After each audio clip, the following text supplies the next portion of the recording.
Very good evening and welcome to all the participants of this webinar.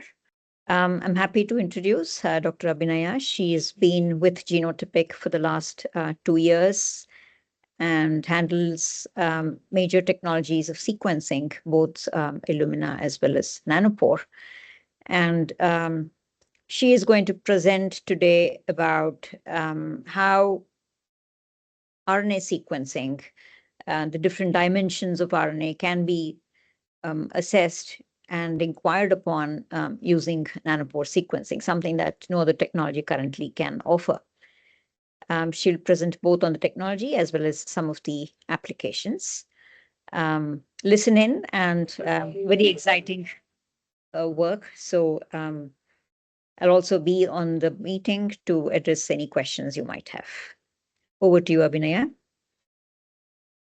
Yeah, thank you, Dr. Sudha. Good evening, everyone. Welcome to today's webinar. So this webinar is about the power of nanopore direct RNA sequencing and how from isoforms to modifications can be analyzed from a single read. I am Dr. Abinaya R, Senior Scientist in Genotypic Technology. I am part of both the Nanopore and the NGS lab. Just a quick introduction to the company. We are a ISO certified genomics and bioinformatics company in India. And we founded in 1998, almost 27 years. The company was founded by Dr. Raja Mugasi Mangalam and Dr. Sudha Rao, two people who pioneered genomics in India. And the vision is to become a global leader in genomics. And we have always been on the cutting edge and at the frontiers of technology. Of course, genomic services is one of our missions, but we have now diversified ourselves into multi-omic services. We have started with proteomics recently. We develop products for post and pre-sequencing needs, and we also partner with technology companies and distribute their products. This is a small journey of Genotypic Technology in the past 27 years, the things that we have achieved and what we currently do. If you look at the genomic services that we have done, we have completed over 12,000 projects.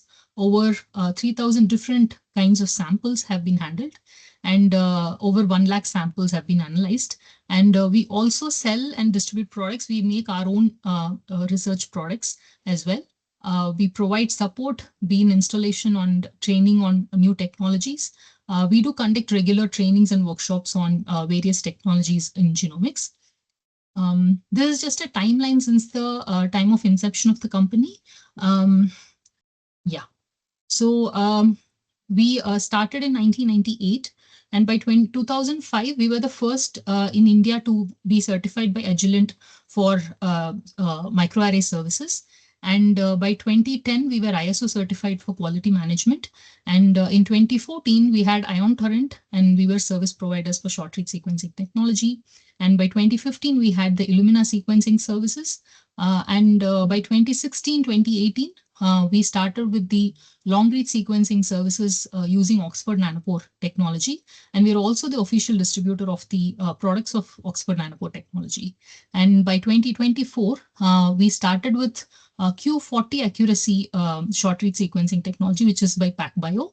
And we also do single-cell sequencing services. And recently, we started we acquired the ISO Information Security Management accreditation as well. And we are going on forward. And Genotypic is the parent company, the genomic products and service providing company. We also have two associate companies, Lithiomics, which is a molecular diagnostic services company, and Qtilomics, which is India's agri genomics company. Now, this is going to be the outline for today's presentation. We'll be going through the evolution of RNA sequencing and what are the strengths and limitations of short-read RNA sequencing, and overview of the Oxford Nanopore technology, which is the long-read sequencing technology, and what are the different approaches available for RNA sequencing on ONT and their advantages. And of course, how do we tackle the accuracy, the low accuracy that we all talk about for our ONT, and the analysis of the long-read RNA sequencing data, and we'll end with a few applications and case studies that we have done. Okay, so this is the famous central dogma of life, right? So DNA gets transcribed to RNA, which then gets translated to protein. And this is the RNA molecule that most of the people were interested in a couple of decades ago, which is nothing but mRNA. And these are the different technologies that were available to study the transcriptome, right?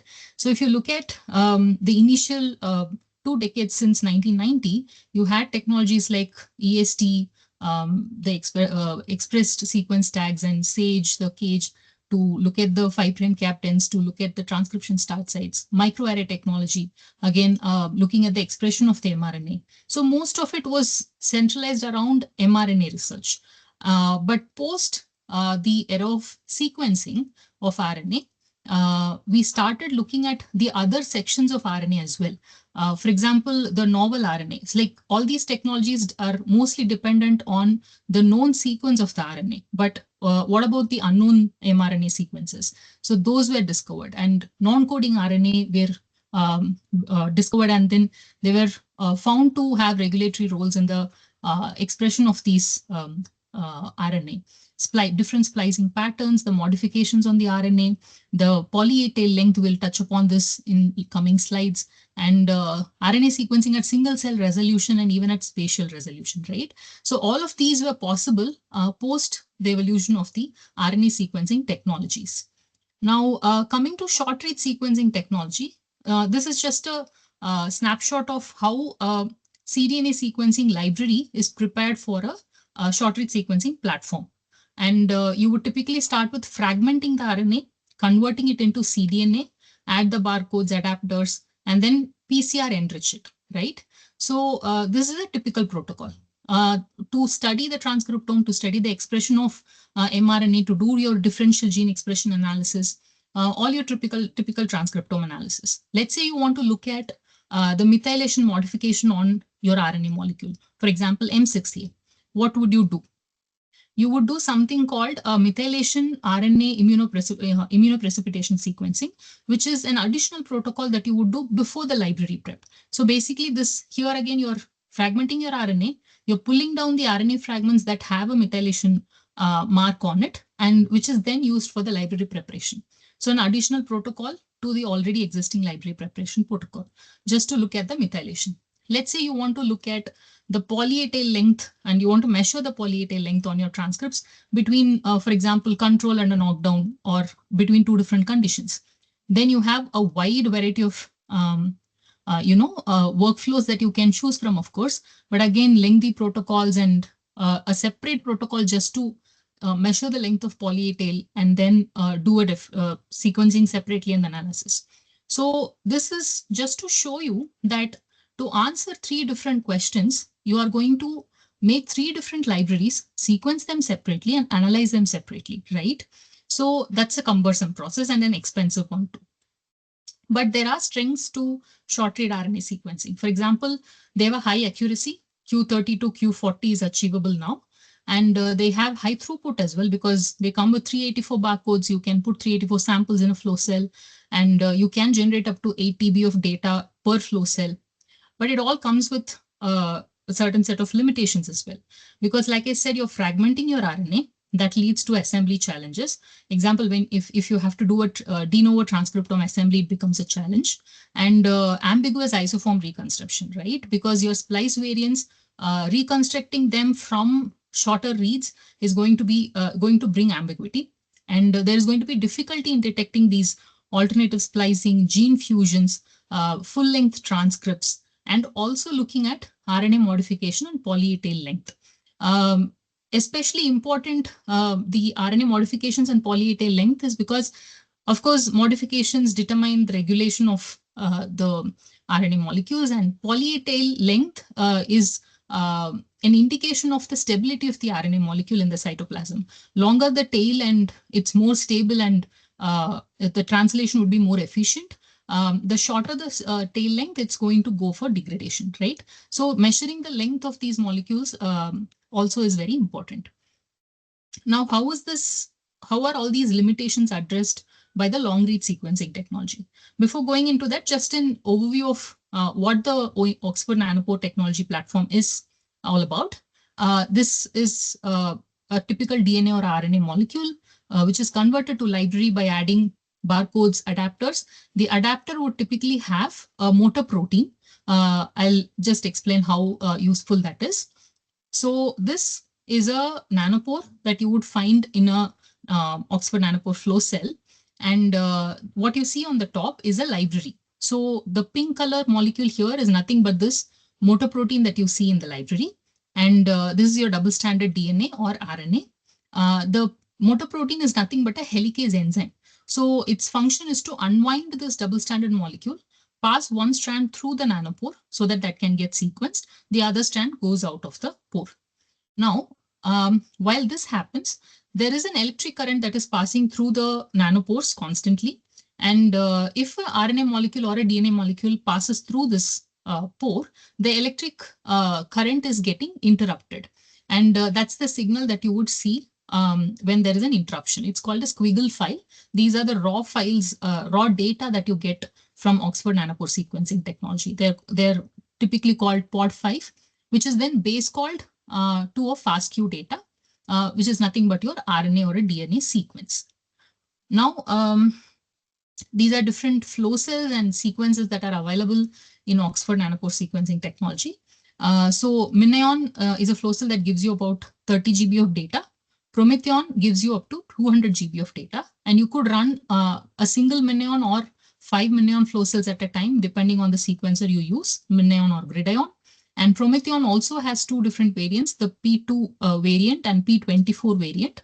Now, in P2, of course, you can run 2 flow cells at a time. In P24, you could run 24 flow cells at a time. So talking about the throughput of Nanopore, if you have 24 flow cells running at the same time and you have 96 barcodes, so that basically means that you are running 96 samples into 24 flow cells that can give you 200 GB per flow cell at the same time. So that talks about the throughput of the technology. And it also has many unique features, just highlighting a few here. The technology is scalable, like I just told you, that you could run multiple flow cells at a time. And these are portable. For example, this Minion sequencer that you see here is a handheld instrument. You can just carry it to your field and sequence it on the field. And it's more flexible and on-demand sequencing. That is, all these 5 flow cells that you run on a Gridion or the 24 flow cells you run on Prometheon can be, each of these flow cells can be handled separately. You can start them separately, you can stop and pause them, restart them, all of them individually controlled, right? So that gives you the flexibility, and there's the unique feature of on-demand sequencing as well. So this is just an overview of the platform, but coming to the RNA sequencing approaches that are available with this long-read sequencing platform. First is, of course, the cDNA sequencing. This is just a typical workflow of how a cDNA sequencing library is prepared. So typically you start with a full-length RNA, reverse transcribe it into a double-stranded cDNA and add the sequencing adapters to it and then sequence it. There is no PCR amplification involved here, and the entire length of the transcript is prepared as a single library. There is no fragmentation involved. So because of that, you have certain advantages, right? You get full-length transcripts in a single read. Each of your read is one transcript in its full length. And you can directly detect the alternate splicing, the splice variants, and your gene fusion can be identified more accurately. And because you have the whole length of the transcript, you can do de novo transcriptome assembly as well. This is just a depiction of how a gene with, let's say, 9 exons, if it's fragmented and sequenced and then assembled back based on the reference using a short read RNA sequencing technology, this is how the assembly would look like, right? You will have gaps in the assembly. You will have ambiguity in the way the splice variants are present. Whereas in the Nanopore long-read sequencing technology, the entire transcript is going to be a single read. Therefore, you can easily identify the different splice variants that are coming from this single gene. So that is the advantage of sequencing these on a long-read sequencing platform like ONT. And the second approach would be direct RNA sequencing. Like the name suggests, you're basically sequencing the RNA molecule itself through these pores without converting it into a cDNA, no reverse transcription, no PCR whatsoever. So this is how the library workflow would look like. You start with the RNA. You reverse transcribe to the first strand just to make it a stable double-stranded molecule. And then you add the adapter. But when it gets sequenced through the pore, it is the RNA strand that gets sequenced, not the DNA strand. Now, because you are passing the native molecule through the pore, any modification that is present on the RNA strand is retained. You're not reverse transcribing it, you're not doing any PCR, therefore the modification is not lost. So between an unmodified base and a modified base, the algorithm can differentiate it and call it as a modified base. So you have a direct detection of the RNA modifications. The technology can currently detect M6A, pseudouridine, and M5C. It can also measure the poly A tail length, because as you can see, the library is prepared from the very end of the poly A tail. The adapter is added at the very end, and the sequencing happens from the poly A tail side. So the entire length of the poly A tail is sequenced and it can be measured. And this is just a depiction of that, that from 10 nucleotide up to 160 nucleotide of poly A tail length has been measured using this technology, right? Now, a recent addition has been the single cell RNA sequencing. This is a combination of 10x Genomics and Oxford Nanopore technology, where a single cell emulsion is created using the 10x Genomics technology and the cDNA is prepared. The cDNA is then prepared into a library, Nanopore library, and sequenced on Nanopore. And we have standard analysis pipeline available for analyzing this kind of a data. And we have successfully been able to finish a few projects on single cell RNA sequencing on ONT platform. Now coming to the accuracy, because that's the question that everybody has, that the short read sequencing platform has a Q30 accuracy and Oxford Nanopore has a slightly lower accuracy. How do we address that? So the accuracy that we talk about is the raw read accuracy, right? So what I show here on the left is the accuracy for DNA library, and this is a raw read accuracy plot for an RNA library on the right side. And as you can see, we are able to achieve Q26 for DNA and Q19 for RNA. And what we look for during the analysis is also the consensus accuracy, right? So the raw read accuracy is the accuracy of single nucleotide, but combined accuracy of all the reads together, put together, that is what we look for during the analysis, which would take care of all the random errors that occur during sequencing.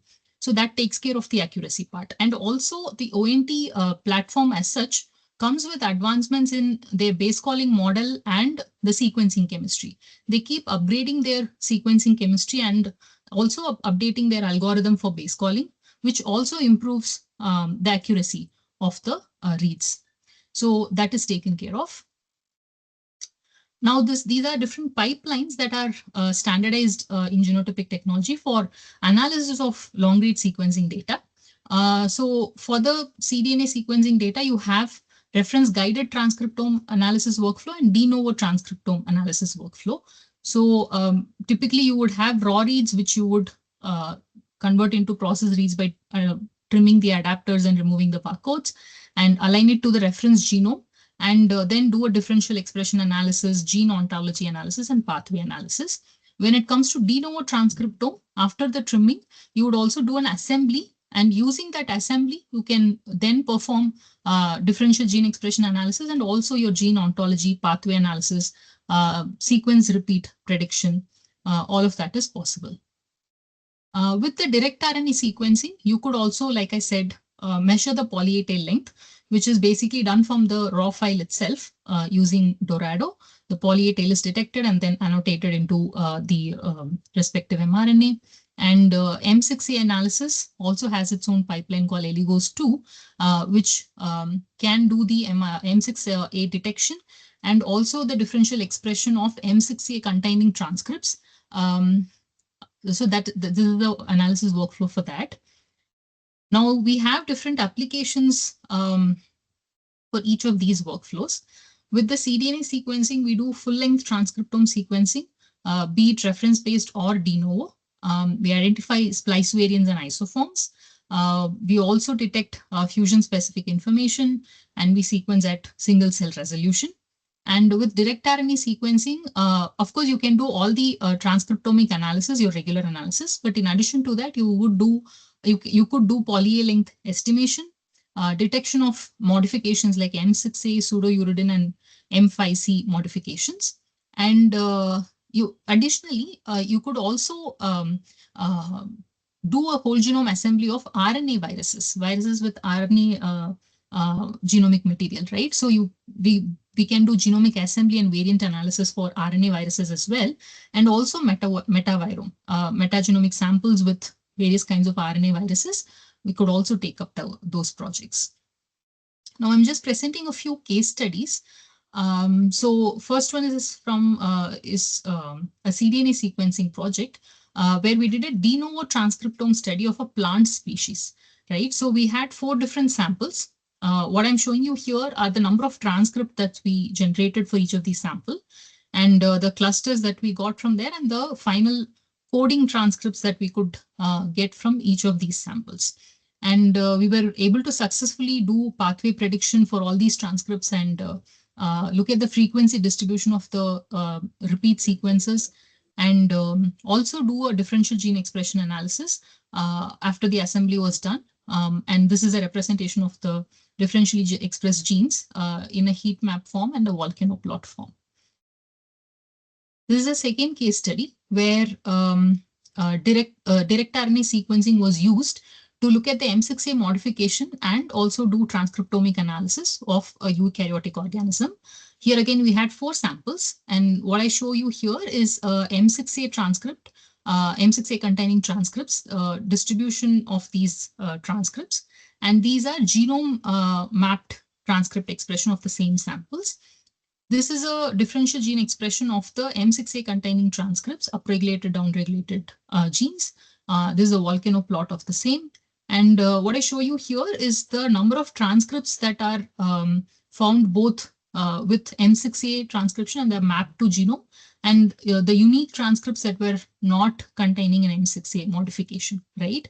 So this is a very wholesome study where you are looking at the whole transcriptome study of your samples. You're comparing your control to knockdown or control to treatment samples, comparing the differentially expressed genes, but at the same time, you're looking at the modification that is happening on these samples because of the knockdown or because of the treatment that have been done. So 2 different questions answered using a same library, same sequencing data, just analyzed using different tools. This is a study where we use direct RNA sequencing to measure the poly-A tail length of a wild type and a knockdown sample, right? So this is the poly-A tail length distribution for the 2 samples, the wild type and the knockdown. And as you can see, we could measure all the way from 20 nucleotides to almost 200 nucleotide long poly-A tails. And on the right, what I'm showing you here are the poly-A tail length of 2 different genes compared between the control and the knockdown. And as you can clearly see, the length, poly-A tail length for the knockdown is shorter than the wild type or the control for gene 1, significantly down, and to some extent even in gene 2. So these are the genes of interest that were considered in the study, and there was a significant difference that was observed.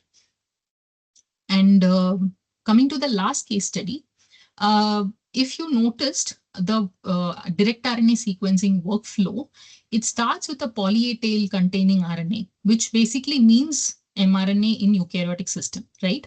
Because you do not have poly-A tail for prokaryotic mRNA. You also don't have poly-A tail for any other RNA species. But how do you sequence them using the direct RNA sequencing approach? We have been able to do that by doing ribodepletion and polyadenylation for prokaryotic mRNA, and just followed by the direct RNA sequencing library. So you just deplete all the rRNA, add poly-A tail to the remaining RNA species, and then prepare a library using that. So we have been able to sequence bacterial mRNA successfully using this workflow. And also another interesting study was secreted small RNA from bacterial cells. This is another interesting one because, this is also interesting because of the fact that we are sequencing small RNA. This is a long read sequencing platform, and people typically think that it is meant for longer reads, but it's not like that. It can sequence shorter reads as well efficiently. So you know that typically small RNA are between 20 to 50 nucleotides long, but those small RNA molecules can also be sequenced on a long read sequencing platform like Oxford Nanopore Technology.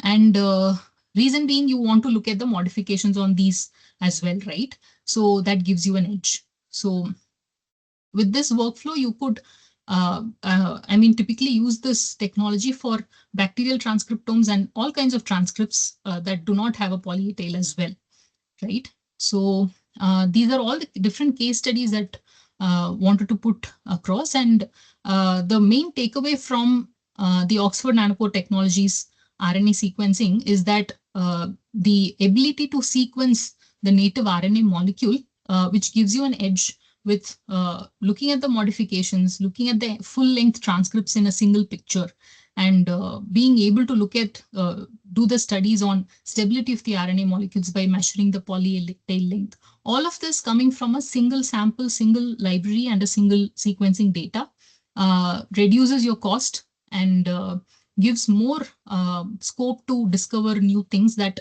we were not aware of before, right? So that is the takeaway from the presentation. Thank you.